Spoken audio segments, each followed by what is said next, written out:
One of the issues that I did not hear very clearly being articulated here is contact tracing, because it is when we upscale our contact tracing that we will be able to follow through all those who are infected and the contacts and isolate them, quarantine them, and make sure that we are able to flatten the curve on an ongoing basis. And of course, testing has to be upscaled. I know that you've got a backlog of, say, 27,000, but we've got to upscale it.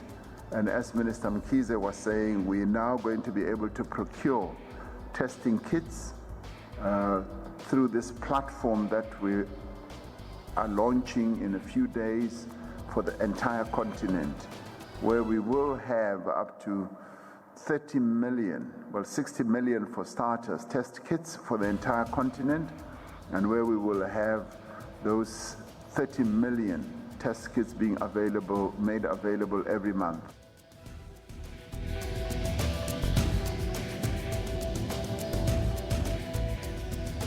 Hello and welcome to this week's edition of Health Talk. Now, today is day 72 of South Africa's national lockdown and day 6 at level 3. This, of course, in response to the COVID-19 global pandemic. So, what's coming up on the program today? Well, we'll be joined by the Chief Inspector for Occupational Health and Safety from the Department of Labour to speak to us all about the health and safety guidelines to help prevent the spread of COVID-19 in our workplaces. We'll also speak to the Director of the KwaZulu-Natal Research, Innovation and Sequencing Platform, CRISP, and that's from the University of KwaZulu-Natal, all about the work that CRISP has been doing and how they're working as frontline warriors to curb the spread of COVID-19. And a little bit later on, we'll also hear from the Western Cape Health MEC, Dr. Nomafrench Mbombo, to help us unravel the riddle of the Western Cape's high COVID-19 numbers. All of that is still to come, but first, our senior producer, Zama Buthelezi, will take us through the latest South African statistics as far as COVID-19 is concerned. A very good morning to you, Zama. A very good morning to you, Peter, and our viewers. In less than 48 hours, according to Basic Education Minister, our grade 7s and 12s will be going back to school in most provinces as COVID-19 infection numbers continue to rise daily. These learners were supposed to resume schooling with millions of South Africans who went back to work on the 1st of June, but were told they had to spend another week as not all schools were ready. Let's look at the COVID-19 South African stats. Amid the challenges when it comes to test kits, 850,871 tests have been conducted in the country. Positive cases, we're standing at 43,434. People who have recovered in this country, 23,088. But sadly, 908 people have since passed on because of the virus. 19,438 active cases have been recorded.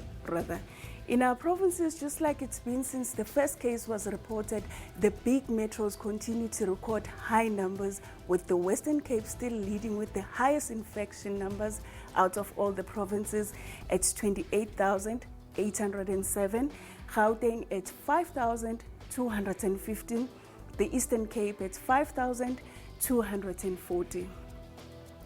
The numbers are showing that the Eastern Cape, which has always been behind Gauteng, is now second when it comes to infection numbers. This as the country faces challenges when it comes to backlog at laboratories and shortages with COVID-19 test kits. This is what the Minister of Health, Dr. Zweli Mkhize, said about these challenges. Let's take a look at this clip. We are going all out. I will not give you details. We're going all out to make sure that we source as much of the kits as possible. The issue of the backlog is a temporary problem for us. We will be able to solve it. And over a period, we'll get that one solved. But having solved it, it will mean that we can't expect that it won't arise in the future. It will arise again in the future. But at the same time, we also don't want any patients lives to be compromised. So I'm quite comfortable that the approach, both from the management of various provinces and our Ministerial Advisory Committee, our approach is quite structured and standardized, that there will be no patients whose life will be compromised by the backlog. So the backlog, yes, is there. We'll solve it. As we continue with our provincial stats, we look at the KwaZulu-Natal province. Positive cases at 2,936, Free State at 336, Limpopo province at 215. Let's continue with the other provinces. Northwest at 409 cases, Mpumalanga at 169 cases, and the Northern Cape at 102 cases. Masks on their own will not protect you from COVID-19. This is according to the World Health Organization, urging all of us to use masks in conjunction with washing hands with soap all the time to avoid touching the mask with contaminated hands. Sanitize your hands with a sanitizer containing 70% alcohol content and keep social distancing at all times. This is just to make sure that we keep ourselves and others safe and healthy. Thank you, and back to you, Peter. Zama, thanks very much indeed. So those are the statistics at this time, but don't forget that as we observe and report on these COVID-19 cases, the numbers can change, and sometimes even significantly. Remember, you can also be part of the show by asking some of our guests questions that you might have, something that you want cleared up perhaps, and all you need to do is simply share those views as well whilst we're discussing them. Now, the number to call is Johannesburg number 011 714 6841. That's 011 714 6841, or you can dial 6842 as well.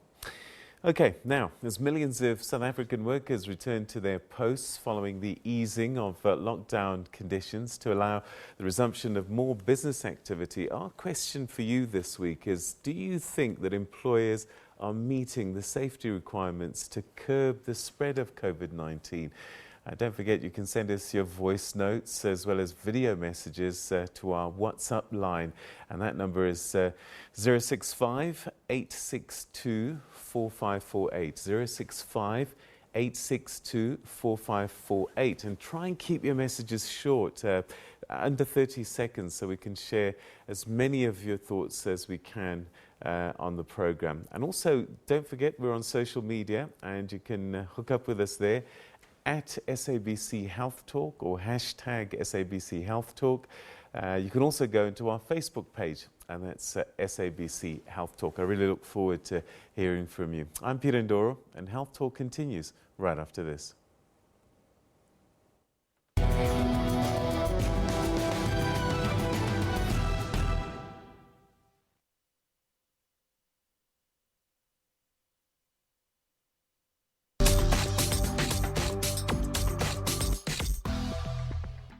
From grade 1 up until grade 4, I was bullied about my dark skin complexion. That made me to hate myself. I have learned a lot from SABC. I have learned to respect yourself and respect other people and love yourself. One of the shows that have inspired me is Skim Sam. It shows that no matter challenge that you're going through in life, you can make it. My name is Njabula Zulu and I'm 13 years old. I am a motivational speaker, a violin player, and anti-bullying activist. Politics. All 14 political parties in South Africa represented in Parliament have put their political and ideological... The economy. There is no need for us to be using unconventional tools at the moment. Current affairs. The National Coronavirus Command Council has decided to enforce a nationwide lockdown. There are no waters we won't charter on your behalf. Good evening.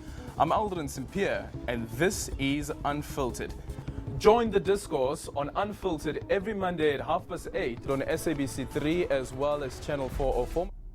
It's our mandate as SABC News to bring you factual and accurate coverage amid the COVID-19 pandemic. And from the Northern Cape, we'll keep you up to date with all the latest.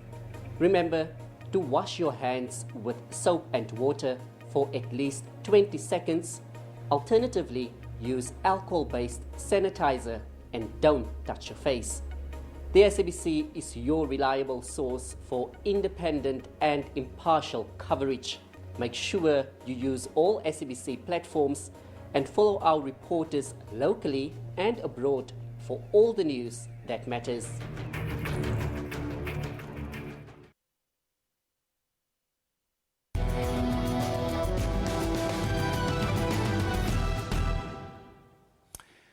Welcome back. You're still watching Health Talk. Now, the easing of regulations has opened many sectors of the economy, and one of which includes the retail space. Johannesburg city centre is known for its informal fashion pop-up stores. Under level 3, throngs of people have already started making their way to these stores to do their shopping. Nozipho Mncube went to see and filed this report. The city is abuzz under level 3. One of the CBD's most popular low-cost fashion district was filled with eager customers. Shopping here is unconventional. Second-hand clothing is displayed on tables and consumers sift through items to find their preferred size and check the item's condition. Each item is sold at a different price, which is negotiated with the stall owner. Most items cost between 30 and 60 rand, while some even as low as 7 rand. The African Traders Organization says the lockdown has been hard on store owners and consumers who resell the items. We're really finding it very difficult as regards to putting food on the table with a lot of other expenses that we incurred during the lockdown. So not trading at that time until level 3 has actually strained us so much. And we did suffer a lot. A notable observation, the disregard of social distancing and persistent physical contact. Due to the nature of this form of shopping and the number of people, NS's enforcing rules is difficult. As an organization, we know that social distancing, based on the kind of business that we do, we are trying to make sure that everybody adhere to those things because they are the new normals that we are having. We are doing it in conjunction with the SAPS and the metros to make sure that we get people to adhere to our new thing. Our customers, this is a new kind of beginning for them. People here have weighed in on the return of street vendors and customers. The economy was badly affected. Now that people are shopping, they will be able to buy bread and feed their children. People will stop stealing from one another. I don't think it's safe because what if someone who is positive for COVID-19 shops here and touches the clothing, and then I also touch and fit that exact item of clothing? It's not safe. Walking among so many people is terrifying because we know the virus is here. But also, sitting at home where everyone relies on you as a breadwinner forces you to go out and make ends meet. There is no one monitoring it other than following the regulation of this COVID-19. The African Trade Organization say they will begin implementing trial restrictions over time to tackle the issue. Until then, they rely on efforts such as sanitizing consumers' hands at each store and reminding people to keep their masks on to curb the spread of the virus. Nozipho Mncube, SABC News, Johannesburg. Now, the Labour Department said that it would not only shut down companies that did not follow strict health and safety guidelines to prevent the spread of COVID-19 in workplaces, but could also criminally charge employers. Now, we're going to be discussing this. Joining us from the Labour Department is the Chief Inspector of Occupational Health and Safety, Mr. Thibo Zana. Thanks so much indeed for joining us and welcome to the programme. Thank you, Mr. Ndora, and thank you for the opportunity. Just a correction, it's the Department of Employment and Labour. Oh, that is correct. You're absolutely right. All right, so part of going back to work has meant that employers have got to create an environment and a space that is healthy and safe for workers. Typically, what does that look like? I think the starting point will be your risk assessment. An employer, before anyone gets back to work, will actually go about working with competent people to put together a risk assessment. Together with the risk assessment, they'll then put together an action plan. And because there are competent people that are involved and engaged in this process, they will, of course, be expected to put together a plan that is appropriate for the workplace. In that, we are expecting them to do everything that's been done up to now, up until today. That is, and you've raised some of the issues. It's about on entry sanitizing. It's about disinfecting the workplace. And something that I need to always clarify is the difference between disinfecting and sanitizing. They are two totally different processes. So, you know, where people have not been going to work, there's not expected to be any challenge in terms of the virus. So your expectation will be to actually go back and clean up the workplace. When the workers return to work on entry, assuming that it's administrative as opposed to where workers and public are going to mix, because then you'll have two different sets of processes. And the direction refers to this, that you take care of both sides. Those that are coming into your workplace, you know, frequently, as opposed to those that are working there. You will be expected to train up your staff. You need to put in place not only the sanitize, you need to put in place things like soap and water, which was an expectation before we got concerned with COVID. There was an expectation in terms of the Occupational Health and Safety Act that you have it in place. You're obviously going to train your workers on separation, you know, staying apart from one another, as opposed to standing in close proximity to each other, what is commonly referred to as social distancing or physical distancing, if you like. So the list, while it might appear, as we are discussing it, extensive, it is not. These are normal things that we should be practicing on a daily basis. Do your workers require to wear masks? If they are required to wear masks, what type of mask are they required to wear? What type of work are they engaged in? You cannot give a person working with chemicals, especially high-risk chemicals, if you like, or dangerous chemicals, to be given a cloth mask to work with. Cross-contamination is not just about the virus itself, it's also, for example, about the chemicals and other high-risk issues that workers work with, that an employer needs to factor in to a risk assessment. And then after they've done all those things, they are then required to then ensure that the workers are adequately protected in terms of their health and their safety at the workplace. All right, so there are minimum standards for everybody, but my understanding as well is that there's slightly different rules for different sectors and that employers really need to know what their sector guidelines are. Thank you for that, Peter. And it is true. This is why I've drawn the distinction. The direction has been put out and provides us with a framework. What you then have is at the back of the Annex B, at the back of the direction, is you have a framework for the guidelines that are coming out. We are ready to next week to publish the first sectoral guidelines in the construction sector. And we will subsequently follow with others shortly thereafter.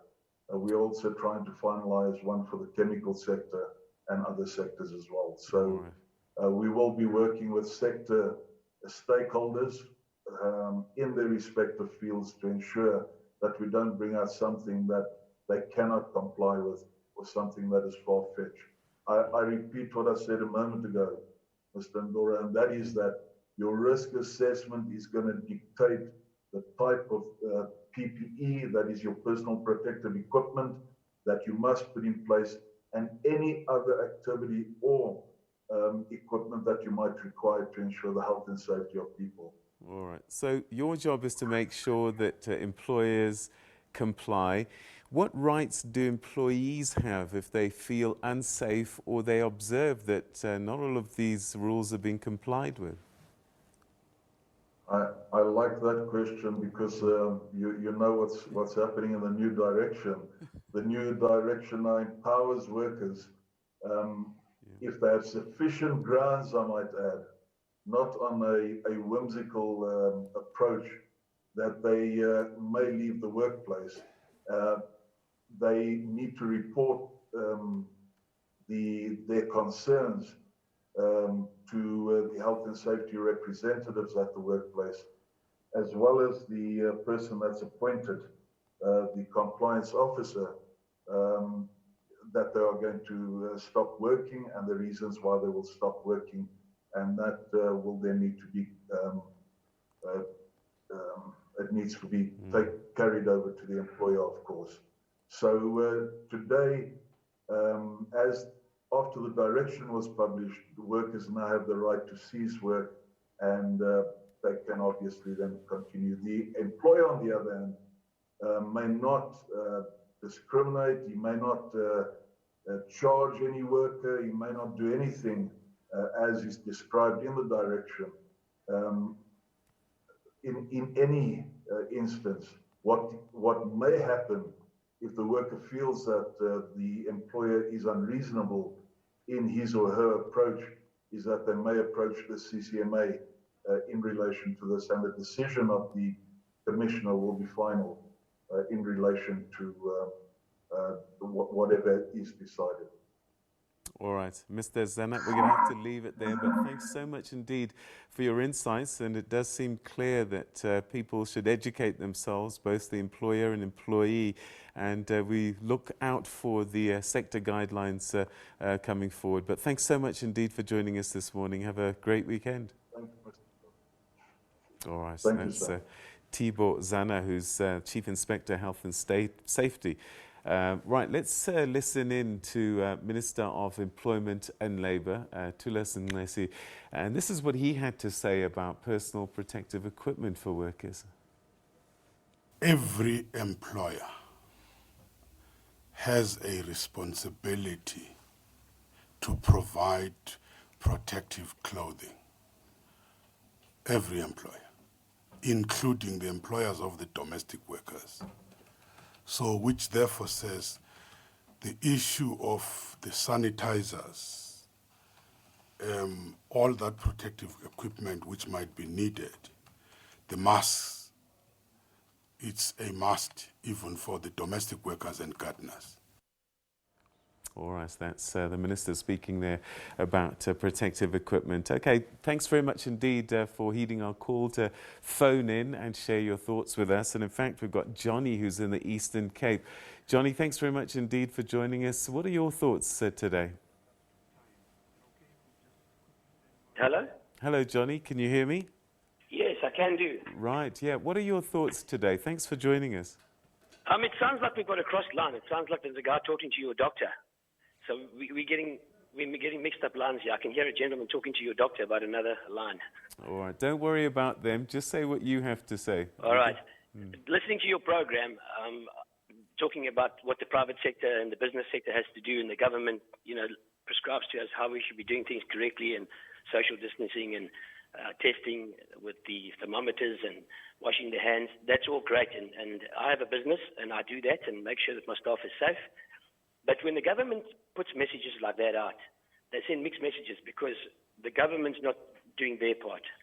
When I watch TV and I see people going to collect their social grants and they have to queue up from 2 o'clock in the morning, there's thousands of them, no social distancing, some haven't got masks, there's no water available to wash their hands while they're waiting, and they have to sit there until 4 o'clock the next afternoon. That can drive you mad because the government on one hand is prescribing what you should do and they're not doing it themselves. Right. And it's bitterly disappointing. And it's the poorest of the poor that are in that situation and no one else. All right. From the school's point of view, yeah. In the Eastern Cape, I'm in the Eastern Cape. Believe me, if you go outside the city centres into the rural areas, those schools are not equipped to look after kids at school. There's no sanitisation, there'll be no water, small classrooms, overcrowding. It's not going to happen. They're going to put these kids into a position that you don't want to be in, that they're going to go back to their families and infect families. Right. My last question is, and it's not really related, but George Floyd passed away and he was murdered by a policeman, and you've seen it on TV, and there's been a huge outcry across the world. Yeah. In South Africa, a gentleman was drinking a beer in his garden during lockdown, and he was killed by an army officer, and to this day, nothing has happened about it. There's been an internal investigation that no one knows about. Cyril Ramaphosa has now said he's going to get involved.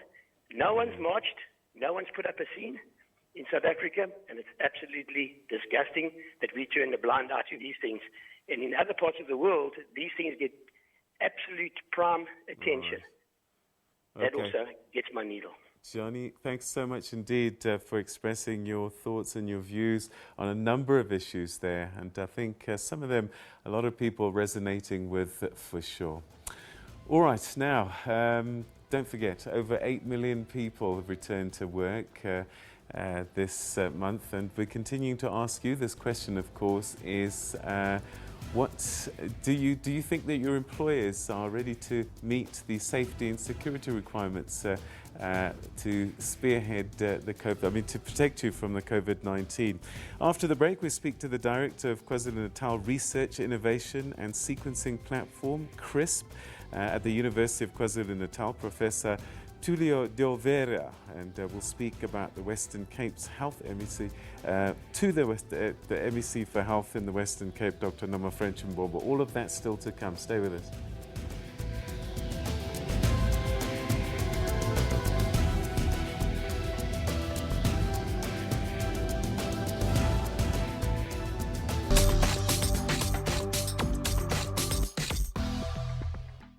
At a time when we can't physically join hands, it'll take all our hands to fight this invisible enemy. Hands to prevent and detect it. Hands to care for the sick. Hands to help those whose livelihoods have been affected. Outvest, as an official partner of the President's Solidarity Fund, asks you to offer your helping hand. Simply go to outvest.co.za and click Donate. Because the future of our nation is in all our hands. Powered by Outsurance. As our country adopts a staggered approach to the reopening of our economy, the Department of Employment and Labour has launched the COVID-19 Temporary Employer-Employee Relief Scheme. The scheme provides relief to employees who have been temporarily laid off or are unable to earn an income during the lockdown. Employers must apply on behalf of employees by typing uifecc.labour.gov.za/COVID-19 link on any web browser. Register and follow the rest of the steps. From grade 1 up until grade 4, I was bullied about my dark skin complexion. That made me to hate myself. I have learned a lot from SABC. I have learned to respect yourself and respect other people and love yourself. One of the shows that have inspired me is Skim Sam. It shows that no matter challenge that you're going through in life, you can make it. My name is Njabula Zulu and I'm 13 years old. I am a motivational speaker, a violin player, and anti-bullying activist.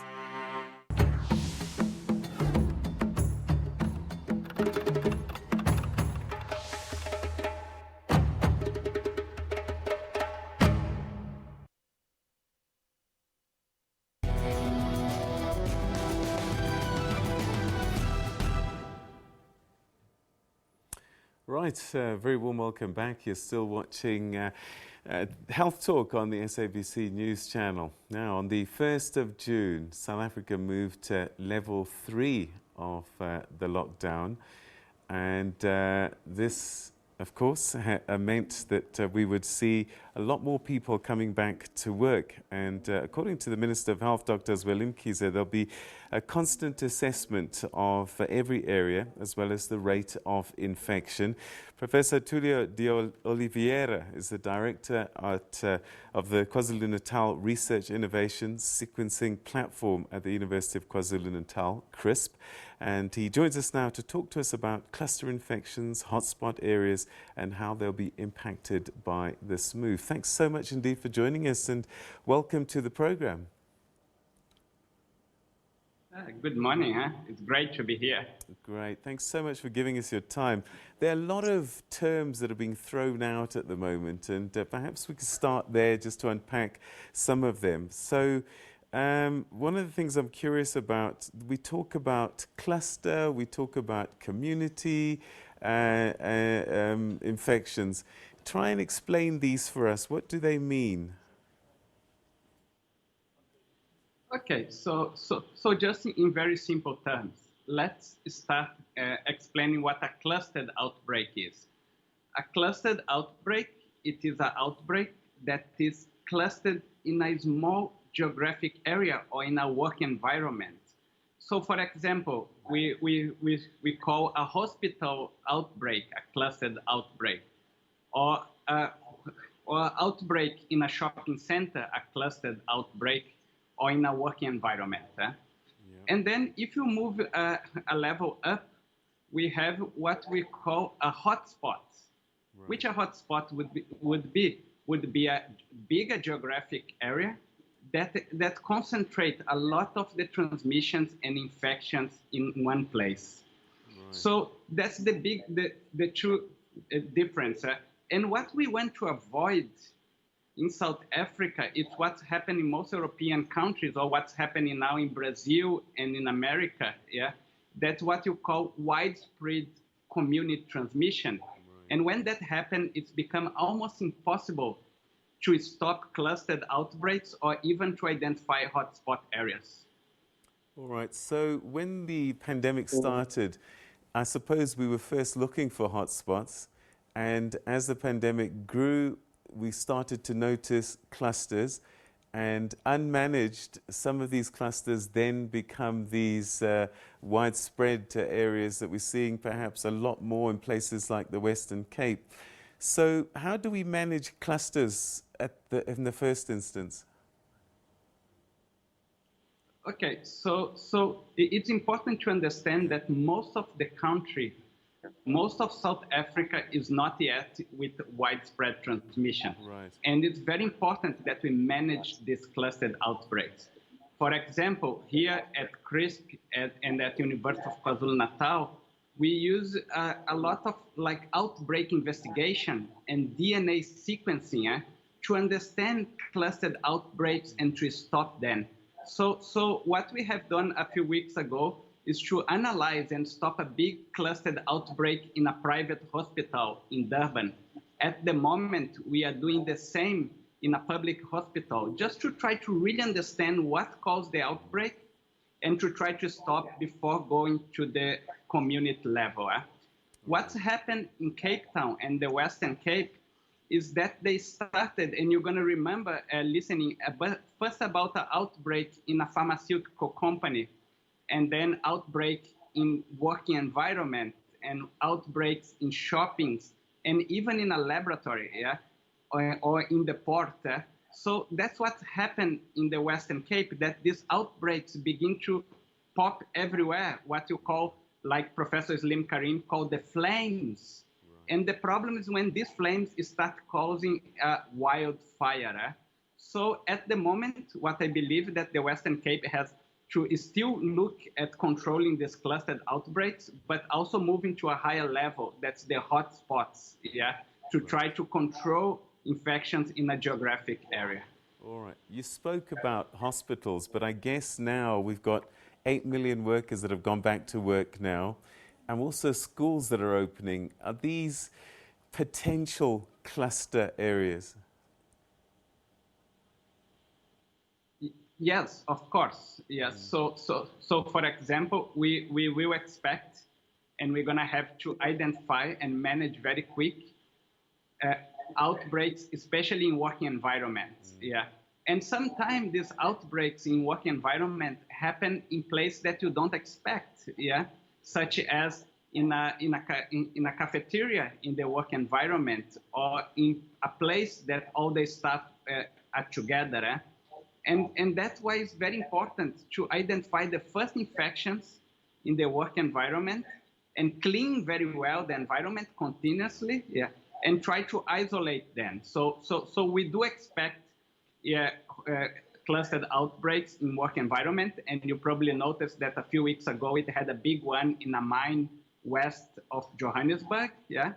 So we will expect that. We may also expect some clustered outbreaks on schools, yeah?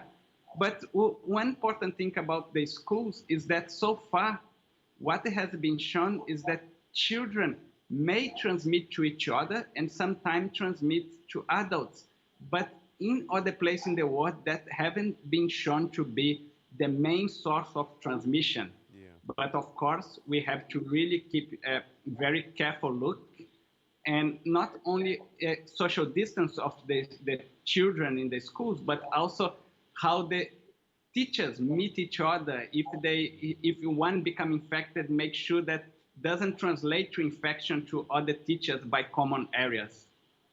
So one of the things that we're seeing quite a bit now is that once a few infections have been found in a workplace, often they're shutting down this workplace and then they come in, they disinfect the place. Is that enough of a solution, or is there much more that needs to be done, particularly once you've isolated perhaps and quarantined the 3 or 4 or 5 people that have been that have tested positive? Yes, so that's what you highlight. A very important point, it is isolating people that test positive. Yeah, and the best way to isolate them, if they are not sick, yeah, is in their home, especially if they're not gonna put other individuals in danger. Yeah, and that's a very important part. The second important part is this cleaning. But cleaning and what people is trying to talk about disinfecting is not something that you should do once and only it happens, yeah?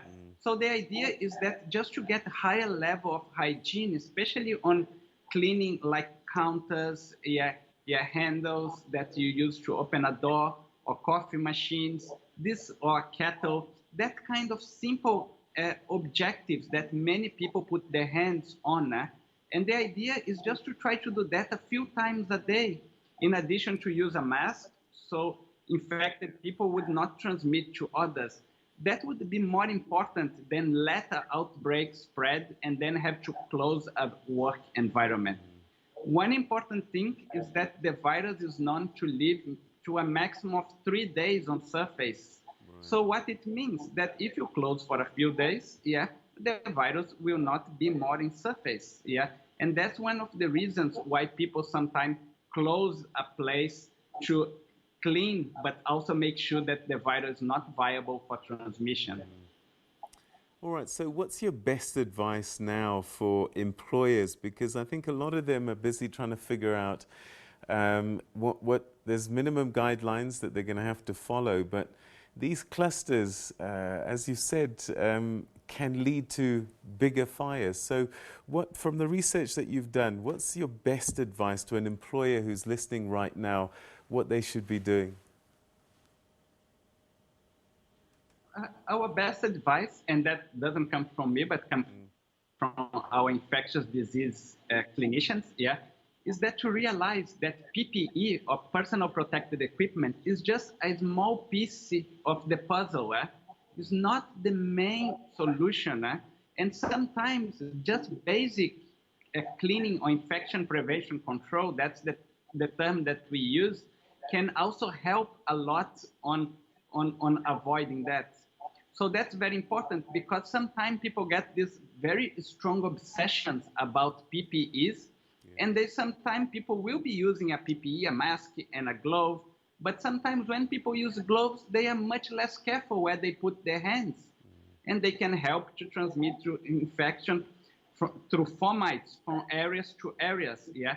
And that's why it's important to not overuse gloves. Yeah, wash your hands continuously. That's going to protect more in oneself and also of the virus being transmitted between surface. Yeah, keeping basic social distance, and social distance is not only in the entrance of a work environment, but make sure that people is not all moving together in the same with the same transport. All the friends are sitting together to have lunch or touching each other's cell phones to look pictures. Yeah, so that's the basic ideas of maintaining social distance. Yeah, and cleaning surfaces and hands continuously. All right, and it's possible, I guess, with all these interventions, to decluster a place. Yes, exactly. So, for example, what we try to do, and we work a lot of that with infectious disease specialists and DNA sequencing, is exactly try to identify the source of an outbreak, to isolate the individuals, to stop that to become a big wildfire. And we still have a chance to do that in South Africa. Many countries in the world didn't have that chance. The epidemic grew to such a level so quick that was no chance to try to stop these clustered outbreaks. And that was very important, our early lockdown, because give this time to prepare the country, both in the medical facilities, but also to start preparing the working environment as people come back. All right. You know what? We're going to have to leave it there. Thank you so much indeed for those very interesting and useful insights on the situation that we're facing, particularly around clusters. Thanks so much for your time. Okay, thank you. All right. That's Professor Tulio de Oliveira speaking to us from the University of KwaZulu-Natal. All right, let's get another caller. We've got Tembi in the Eastern Cape. Tembi, thanks so much indeed for joining us. What are your thoughts today? What's on your mind? The thing that is in my mind, that is what it was in my mind for long now, and I was seeing this, and I thought that our police in the Nelson Mandela Metropole are going to act, because I've noticed the saloon at Kwadwisi, the saloon at Enjoli, KwaZakele district in the Nelson Mandela. Most of them are all the foreigner saloons. They are all open. My daughter did study cosmetology, and her salon is in town, and it's closed now. And I'm looking at these people are working here, which is, to me, that means health and safety of our people is at risk. So they're quite open about it. It's not as if that they're trying to hide that they're open. People are walking in and out of these salons. Is that what you're saying? Yes, and more or less the salons are on the main street. Wow. They are not invisible, so to say that the police cannot see them. To me, the COVID-19 in the Eastern Cape is very high, and they are open, and people will go to the salon. All right, so lack of compliance is really at the heart of this. Definitely sure. Thanks so much for raising that. Let's hope the authorities are listening and they will take some action. But thanks so much indeed for joining us. All right, that's thank you. Tembi in the Eastern Cape, quite concerned that there are some people not complying, and a lot of people seem to be doing that. I know that some are even doing house calls, which again is not allowed. But anyway, let's move on. I think we've got some tweets and some messages that are coming through. Let's take a look at the first one is from Philip, who says, some employers are complying. My concern, though, are mines. How long will the mines be contaminated? Because cases are reported frequently. That's a good question. Thanks so much indeed for that. What's up? We got this message here. It says, I really don't think that workers meet the requirements of flattening the curve. For example, mine workers are still getting infected with this virus, and the more people who are going out, the more we'll see the number of COVID-19 cases increasing. Another message, no, definitely not seeing workers working without masks or any protection, and drivers are working across borders. Compliance seems to be a consistent thing here. No, not at all. They do care. It's up to yourself And Tateni Gauteng, thank you so much indeed for sharing your message with us. My employer has failed to comply since the lockdown started from level 1 to level 3. We only get screened, according to me, is not accurate because you can provide false information and pass the screening whilst you are positive. We're needing testing. Government should make testing compulsory to all companies. That's Tabiso Liwa from Malahleni. Thanks so much indeed for that question. Now, another one saying no because sometimes there are no masks and they expect us to go and buy them. I also want to know if I go back home, will I be in trouble? Okay, and this last one, I don't think so. Our employers, they will allow positive COVID-19 people to work with us. And government employees, teachers, for example, with hypertension, which is COVID-19 comorbidity, are being forced to go to work. Is this legal? That's from Anonymous. And that, I think, was our last message. Thanks very much indeed for sharing those with us. Now, the Western Cape government has repeatedly pointed out the reason for their high COVID-19 numbers is that the province has been undertaking strategic testing and no scale that no other province has come close to matching. But puzzling questions remain, and to answer these questions, so we're now joined by Western Cape Health MEC, Dr. Nomafrench Mbombo. All right, so we're busy trying to raise her. So one of the issues and questions that have been raised is why are the numbers in the Eastern Cape so high? This is a question that's being raised. People are saying that what the Western Cape and people are saying is partly because they've tested the most.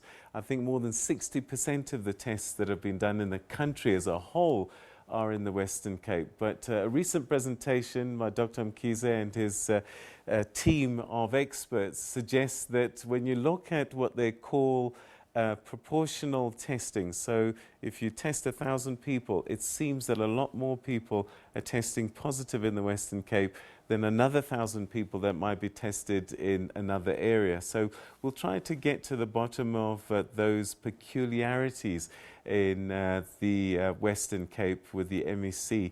And they certainly do have the biggest challenge facing the province. In fact, Dr. Mkhize said a short while ago that the models that they had for the Western Cape are showing that the Western Cape's gone beyond that for some reason.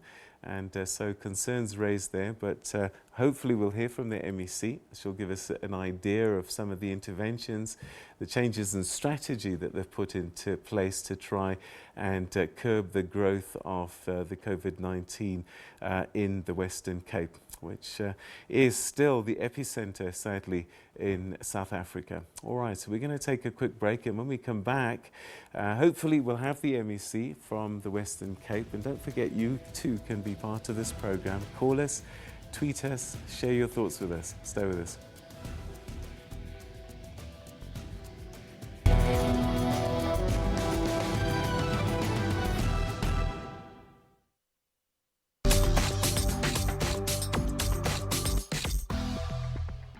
Employers who are unable to pay the full salaries of their workers during the lockdown can apply for the COVID-19 Temporary Employee Relief Scheme.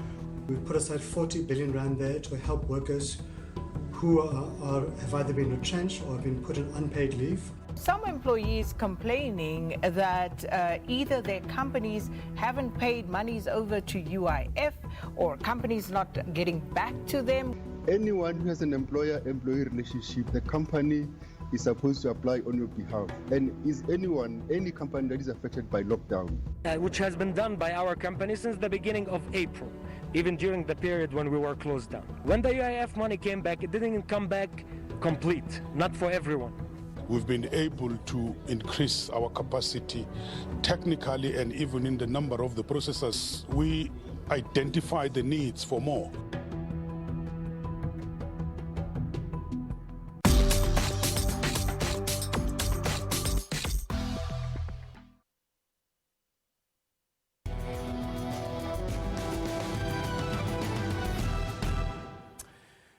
Right, welcome back. You're still watching Health Talk on the SABC News Channel. So just before the break, we started to talk about the Western Cape, which has become the epicenter in terms of the number of people testing positive for COVID-19. Let's get a sense of what's happening on the ground with the MEC for Health, Dr. Noma French Mbombo. Thanks so much indeed for joining us. Welcome to the program. Good morning to you, Peter, and good morning to the listeners. Thank you for bringing me back again. So, MEC, a lot of people might say that you have the biggest job in South Africa at the moment. Western Cape, for some reason, has more COVID-19 cases than anywhere else. Is it just about having done more tests? There are many contributing factors. Also take into consideration that Western Cape, specifically Cape Town, where we've got a majority of the cases, it's always been a tourism destination. And even at the time that we were on lockdown, there were quite many of the imported cases, specifically from the countries where there have been large number of local transmission. And we hosted, I think there was also even the cycle tour that we hosted. So there might have been the virus where it has seeded even prior for us that we could be able to notice. Because I think our first case, I think was 11th March. But it might have been that there have been positive cases, but for us being unaware in terms of the local transmission as well. Because what I recall at the time we found the local transmission, it was from the cases where they've never had any international exposure or being associated with the international travel. So it could be part of it. Two, it's about when we had clusters, because I only hear now that other provinces are talking about the clusters in the supermarket, clusters in the workplace like mines and all of those. For us, it started with the retail, where one retail store, which was open at the time as an essential service, it had even more than 50 cases at a time, and one pharmaceutical industry, where also it was open because of the level 5 as an essential service. We had more than 100 of the positive cases, and majority of them, they were actually asymptomatic. There were no symptoms. And then we saw also in the prisons and also in the South African police, and then the old age homes where we have all these clusters. Now, take into consideration that these are the workers in those areas, and the people don't reside there, they go back to their homes. As a labor force, some of them, they're coming from the vulnerable communities where there's a high density and overcrowding. And then it yielded to what we now call hotspot.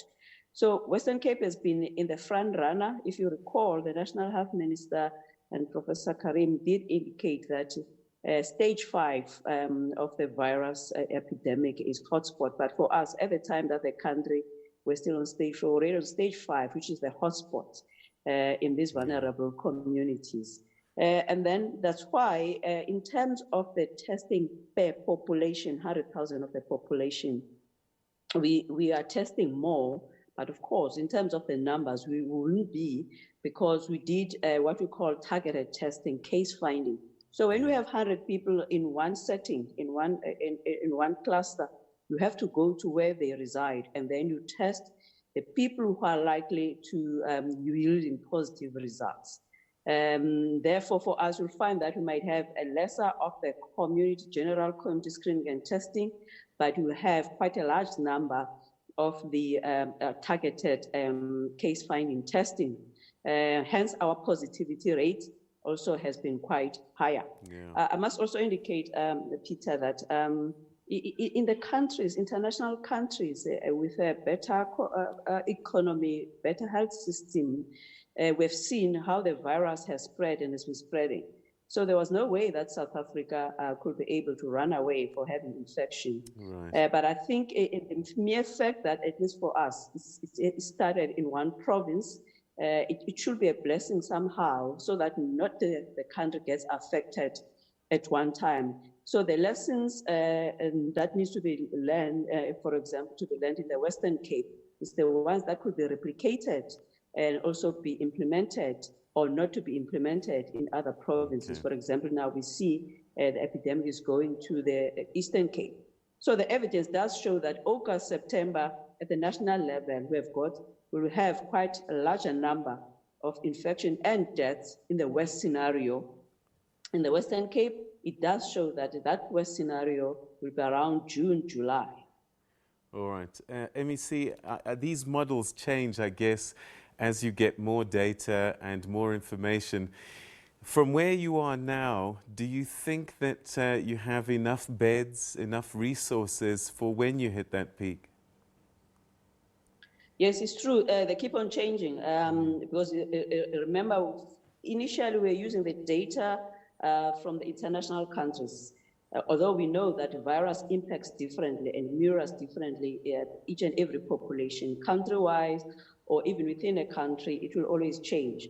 So in our initial modeling, we have to revise based now that the modelers, they're working all together, which now means that with the current modeling that we had, we'll have 2,000 beds shots, about 2,000, that's why now we are activating ICC2 in order to give us for more beds. Same applies with the quarantine and isolation sites. Whilst currently we might have about 3,000 so in terms of the provision, but our modeling now suggests that we might have up to, let's say, 9,000 of those beds. In the critical care bed space, that's why we have engagements with the private for specifically about 300 beds for the ICU critical beds, of which is now the minister, National Health Minister, has signed off the agreement on the tariffs, because that was a stumbling block. Because you have to understand that in the public, anyway, you always have fewer ICU beds than in the private.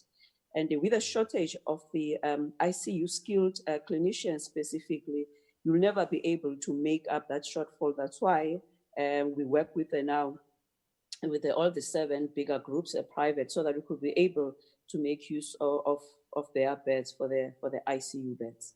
All right. MEC, we're running out of time, but very briefly, how can we as citizens help you with your job? It's crucial to understand that the golden rules, 5 golden rules, will remain with us whether we are in lockdown 0 or lockdown 5, and it's going to be there for the next 2 years. It's important for the person to stay home if there is no need for the person to go to work, and you stay home when you are ill and protect yourself. Hand hygiene, washing your hands every time, every 20 minutes or so for 20 seconds. The surface hygiene, taking a spoon of a jig or bleach in a liter of water, cleaning every surface, we still have to remain. Keeping the distance, 1.5 meters to 2 meters, will always remain with us. And then lastly, the issue of making the point that we protect the vulnerable. Now we've seen that the virus impacts many of those who have got existing medical conditions and the older persons. Hug less your grandparents. Make it a point that you protect from them for the infection, and put out a mask when you are in public. That's all what we request, because the behavior is what is going to determine in terms of where we are going with the virus, because we don't have a vaccine, but at least the behavior, we have to make it a point that we stick to that. All right. MEC, thank you so much indeed for joining us, and we wish you the best and strength to you as you continue with this fight. Thanks so much indeed for your time. Thank you, Peter. Thanks a lot. All right, that's the MEC for Health in the Western Cape, Dr. Noma French Mbombo. And that's where we come to the end of the programme for today. Thanks so much for joining us. Have a great week, stay safe, and do all the things that protect you and protect me.